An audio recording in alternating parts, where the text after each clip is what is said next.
Hello nga mga ka-idol, ngayon nga ay tuturuan ko kayo mag-lock ng profile nyo sa Facebook.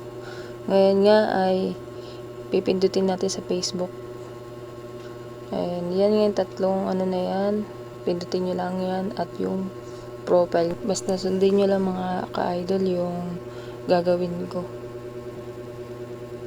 Yan nga mga ka-idol, buksan nyo lang yan at yung may tatlong tuldok doon, buksan nyo lang yun. At kung naka-professional mode ka nga ay ito turn off muna natin.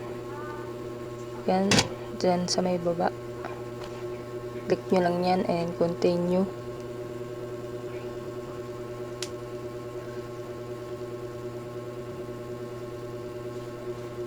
And turn off. Yan, pindutin nyo lang ulit yan. Basta sundin nyo lang po yung nasa video ginagawa ko. Then back, close.